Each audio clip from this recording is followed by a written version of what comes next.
ಏನು ಬರುತ್ತೋ ಅಷ್ಟೇ. ಸಿಕ್ಕಿದ್ ಶಿವ.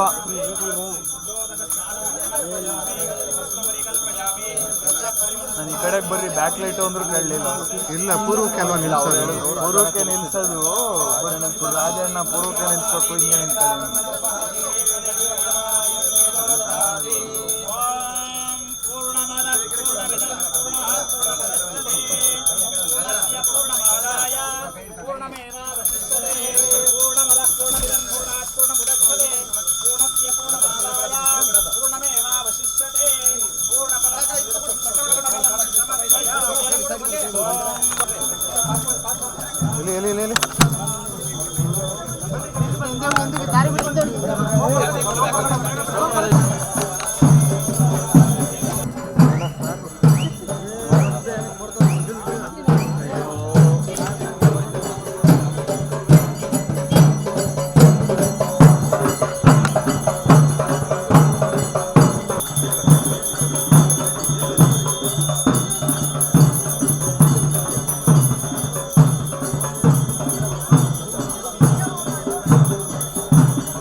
ಒಂದು ನಿಮಿಷ ಅವರ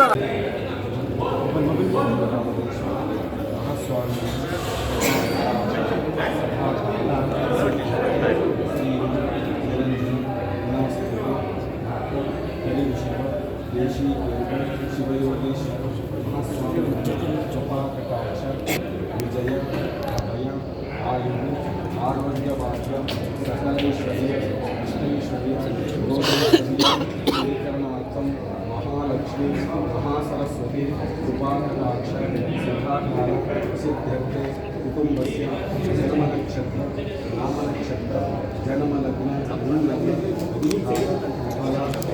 ಕುಮಾರಣ್ಣ ಎತ್ತು ಮಾಡೋಣ.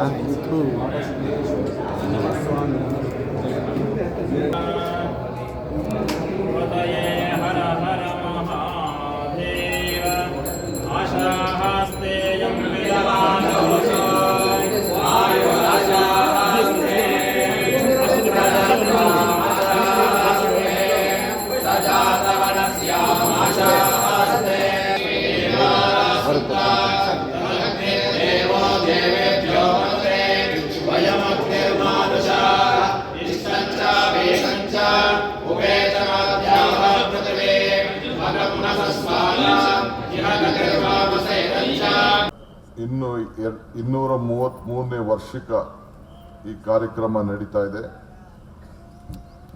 18ನೇ ವರ್ಷದ ಪುಣ್ಯಾರಾಧನೆ ಕೂಡ ನಡೀತಾ ಇದೆ. ಮಧ್ಯ ದಾರಿಯಲ್ಲಿ ನಮ್ಮ ಈ ಮಠದ ಭಕ್ತರಾದಂಥ ಚಲರಾಯ ಸ್ವಾಮಿಯವರು ಕೂಡ ಭೇಟಿ ಮಾಡಿದೆ. ಇವತ್ತು ಬೆಂಗಳೂರಿನಲ್ಲಿ ಇಂಟರ್ನ್ಯಾಷನಲ್ ಡ್ಯಾಮ್ ಸೇಫ್ಟಿ ಕಾರ್ಯಕ್ರಮ ನನ್ನ ಮುಖಂಡತ್ವದಲ್ಲೇ ಇವತ್ತು ಬೆಂಗಳೂರಿನಲ್ಲಿ ನಡೀತಾ ಇದೆ. ನಾನು ಬರಕ್ಕೆ ಆಗ್ತಿರ್ಲಿಲ್ಲ, ಬರಬಾರ್ದು ಅಂತನೂ ತೀರ್ಮಾನ ಮಾಡಿಕೊಂಡಿದ್ದೆ. ಬರಬಾರ್ದು ಅಂದ್ರೆ ಕಾರ್ಯಕ್ರಮದ ಒತ್ತಡದಿಂದ ನಾವೆಲ್ಲ ಇವತ್ತು ನಮ್ಮ ಸರ್ಕಾರ, ನಾನು ಡೆಪ್ಟಿ ಚೀಫ್ ಮಿನಿಸ್ಟರ್ ಆಗಿ ಇವತ್ತಿಗೆ 1000 ವರ್ಷ 1000 ದಿನ ಆಗಿದೆ. ಆ ದಿನದಿಂದ ನಾವು ಹಾವೇರಿಲಿ ಕಾರ್ಯಕ್ರಮ ಇಟ್ಕೊಂಡಿದ್ದೋ. ಈ ಡ್ಯಾಮ್ ಸೇಫ್ಟಿ ದಿನ ಅಂತೇಳಿ ಆಚರಣೆ ನಡೀತಾ ಇದೆ. ಈ ಎಲ್ಲ ಅಣೆಕಟ್ಟುಗಳು ನಮ್ಮ ರಾಜ್ಯದಲ್ಲಿ 238 ಅಣೆಕಟ್ಟುಗಳಿದೆ. ಇಡೀ ಭಾರತದಲ್ಲೇ 6,000 ಚಿಲ್ಲರೆ ಅಣೆಕಟ್ಟಿದೆ. ಇದ್ರ ಬಗ್ಗೆ ಡ್ಯಾಮ್ ಸೇಫ್ಟಿ ಬಗ್ಗೆ ವ್ಯಾಪಕವಾದಂಥ ಚರ್ಚೆ ಮಾಡಲಿಕ್ಕೆ ಇವತ್ತು ಇಡೀ ವಿಶ್ವದ ಅನೇಕ ನಾಯಕರುಗಳು ಡ್ಯಾಮ್ ಸೇಫ್ಟಿಗೆ ಸಂಬಂಧಪಟ್ಟಂಥ ಇಂಜಿನಿಯರ್ಗೂ ಕೂಡ ಎಲ್ಲ ಚರ್ಚೆ ಮಾಡ್ತಾ ಇದ್ದಾರೆ. ಈ ಮಧ್ಯದಲ್ಲಿ ನಾನು ಅದನ್ನು ಉದ್ಘಾಟನೆ ಮಾಡಿ ನಾನು ಮುಖ್ಯಮಂತ್ರಿಗಳು ಒಂದು 5 ನಿಮಿಷ ಮುಖ ತೋರಿಸ್ಬಿಟ್ಟು ದೇವರ ಆಶೀರ್ವಾದವನ್ನು ಪಡ್ಕೊಂಡು ನಿಮ್ಮೆಲ್ಲರ ಆಶೀರ್ವಾದವನ್ನು ಪಡ್ಕೊಂಡು ಹೋಗೋಣ ಅಂತೇಳಿ ಮಾತ್ರ ಇಲ್ಲಿಗೆ ಬಂದಿದ್ದೇನೆ. ಸೊ ಇವತ್ತು ನಮ್ಮ ಗಂಗಾಧರಜ್ಜನ ಪಾದಗಳ ಕಮಲಗಳಿಗೆ ನನ್ನ ಕೋಟಿ ನಮಸ್ಕಾರಗಳು. ಏಕೆಂದರೆ ನಮಗೆಲ್ಲರೂ ಕೂಡ ಮಾರ್ಗದರ್ಶನವನ್ನು ಕೊಡ್ತಾ ಇದ್ದಾರೆ. ಜೀವನದಲ್ಲಿ ಬುದ್ಧಿವಂತಿಕೆ ಜೊತೆಯಲ್ಲಿ ಹೃದಯವಂತಿಕೆಯನ್ನು ಕೂಡ ಇರಬೇಕು. ನೀವು ಹೃದಯವಂತಿಕೆಯನ್ನು ತೋರಿಸ್ಬಿಟ್ಟು ಇಷ್ಟೊತ್ತು ಈ ಸಮಾರಂಭ, ಈ ಧರ್ಮಸಭೆ ಚೆನ್ನಾಗಿ ನಡೀಲಿ ಅಂತೇಳಿ ತಾವೆಲ್ಲ ಕಾಯ್ಕೊಂಡು ಕೂತಿದ್ದೀರಿ. ಸೊ ಸರಿಯಾಗಿ ಕೆಲಸ ಮಾಡಿದಾಗ ಮಾತ್ರ ಮನುಷ್ಯನಿಗೆ ತೃಪ್ತಿ ಇರ್ತದೆ.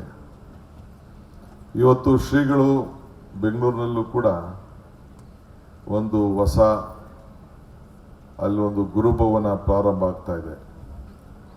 ನಾನು ದಾಸಾಶ್ರಮಕ್ಕೆ ಕಾರ್ಯಾಧ್ಯಕ್ಷನಾಗಿ ಕೆಲಸ ಮಾಡ್ತಿದ್ದೆ. ಸೊ ರಾಜಾಜಿನಗರದಲ್ಲಿ ಸುಮಾರು 1.5-2 ಎಕರೆ ಜಮೀನು ಹಿಂದೆ ನನ್ನ ಭಾಳ ಬೇಕಾದವರು ನನಗೆ ಆ ಜವಾಬ್ದಾರಿನ ವಹಿಸಿದ್ದು. ಸೊ ಶ್ರೀಗಳ ಏನಾದ್ರು ಮಾಡಿ ಆ ಜವಾಬ್ದಾರಿನ ವಹಿಸಬೇಕು ಅಂತೇಳಿ ನಾನು ನನ್ನ ಬಾಲ್ಯ ಸ್ನೇಹಿತರೆಲ್ಲ ಅದಕ್ಕೆ ಟ್ರಸ್ಟಿಗಳಾಗಿದ್ದು. ನಾವೆಲ್ಲ ಬಿಟ್ಟು ಈಗ ಅಲ್ಲೊಂದು ದೊಡ್ಡ ಬೆಂಗಳೂರಿನಲ್ಲಿ ಒಂದು ಕೇಂದ್ರ ಸ್ಥಳ ಆಗಬೇಕು, ಶ್ರೀಗಳು ಅಲ್ಲಿ ಬರಬೇಕು, ಅಲ್ಲಿ ಜನರಿಗೆ ಅನುಕೂಲ ಆಗಬೇಕು ಅಂಥೇಳಿ ಇವತ್ತು ಆ ಜಾಗ ಕೂಡ ನಾನು ರಾಜೀನಾಮೆ ಕೊಟ್ಟು ಶ್ರೀಗಳಿಗೆ ಆ ಜವಾಬ್ದಾರಿಯನ್ನು ಅಲ್ಲಿ ವಹಿಸಿ ಈಗಾಗಲೇ ಅವರ ಅಧ್ಯಕ್ಷರಾಗಿ ಇಟ್ಕೊಂಡು ಅಲ್ಲೂ ಕೂಡ ಗುರುಭವನ ಕಟ್ಟುವಂಥ ಕೆಲಸ, ಭೂಮಿ ಪೂಜೆಯನ್ನು ನಮ್ಮ ಜೈನ ಮಾರ್ಗದರ್ಶನ ದಿನವನ್ನು ತೆಗೆದುಕೊಂಡು ಇವತ್ತು ಕೆಲಸ ಕೂಡ ಪ್ರಾರಂಭ ಆಗ್ತಾ ಇದೆ. ನಾನು ದಾಸಾಶ್ರಮಕ್ಕೆ ಕಾರ್ಯಾಧ್ಯಕ್ಷನಾಗಿ ಕೆಲಸ ಮಾಡ್ತಿದ್ದೆ. ಸೊ ರಾಜಾಜಿನಗರದಲ್ಲಿ ನನ್ನ ಭಾಳ ಬೇಕಾದವರು ನನಗೆ ಆ ಜವಾಬ್ದಾರಿನ ವಹಿಸಿದ್ರು. ಸೊ ಶ್ರೀಗಳ ಏನಾದ್ರು ಮಾಡಿ ಆ ಜವಾಬ್ದಾರಿನ ವಹಿಸಬೇಕು. ಈಗ ಅಲ್ಲೊಂದು ದೊಡ್ಡ ಬೆಂಗಳೂರಿನಲ್ಲಿ ಒಂದು ಕೇಂದ್ರ ಸ್ಥಳ ಆಗಬೇಕು, ಶ್ರೀಗಳು ಅಲ್ಲಿ ಬರಬೇಕು, ಅಲ್ಲಿ ಜನರಿಗೆ ಅನುಕೂಲ ಆಗಬೇಕಾಗಿ ಇಟ್ಕೊಂಡು ಅಲ್ಲೂ ಕೂಡ ಗುರುಭವನ ಕಟ್ಟುವಂಥ ಕೆಲಸ, ಭೂಮಿ ಪೂಜೆಯನ್ನು ನಮ್ಮ ಜೈನ ಮಾರ್ಗದರ್ಶನ ದಿನವನ್ನು ತೆಗೆದುಕೊಂಡು ಇವತ್ತು ಕೆಲಸ ಕೂಡ ಪ್ರಾರಂಭ ಆಗಲಿ ಕೊಟ್ರಿ. ಹಂಗೆ ನೀವು ಕೂಡ ಹೃದಯ ಶ್ರೀಮಂತಿಕೆಯನ್ನು ತೋರಿಸ್ಬೇಕು. ಹಿರಿಯರು ಹೇಳ್ತಾರೆ, ಬೇಡುವಾಗ ಭಿಕ್ಷುಕನಾಗು, ಕೊಡುವಾಗ ದಾನಿಯಾಗು, ಬೇಡಿ ಕುಗ್ಗಬೇಡ, ಕೊಟ್ಟು ಕೊರಗಬೇಡದ ಒಬ್ಬ ಭಕ್ತನಾಗಿ, ಶ್ರೀಗಳ ಒಬ್ಬ ಶಿಷ್ಯನಾಗಿ, ಅಜ್ಜನ ಒಬ್ಬ ಅನುಯಾಯಿಯಾಗಿ ನೀವು ಕೂಡ ನಿಮ್ದೆಲ್ಲರೂ ಕೂಡ ಸೇವೆ ಅವಶ್ಯಕತೆ. ಧರ್ಮಸಭೆಯಲ್ಲಿ ನಾನು ಪ್ರಾರ್ಥನೆ ಮಾಡ್ತೇನೆ. ಏಕೆಂದರೆ ಹಿರಿಯರು ಹೇಳಿದ್ದಾರೆ, ಮನೆ ಹುಷಾರು ಮಠ ಹುಷಾರು ಅಂತ.